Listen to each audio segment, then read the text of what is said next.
le 7 septembre 2024.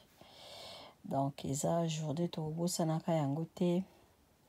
Fiançailles à Bidor, fiançailles Lekima Kitoko makasi.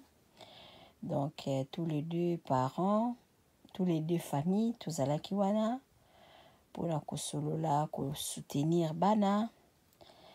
Donc, bana bazwi cadeau ya kitoko makasi. Donc, biso nyonso tozoleka wana pona kosala ba photo, pona kosala photo ya cadeau oyo ba fiancé bazwi yango de la part de papa de Mike.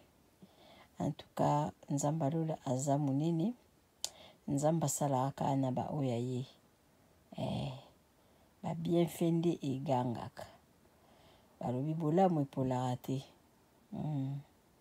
Nandimi yango, nzambe nde mokonzi. Nzambe sala batela bana.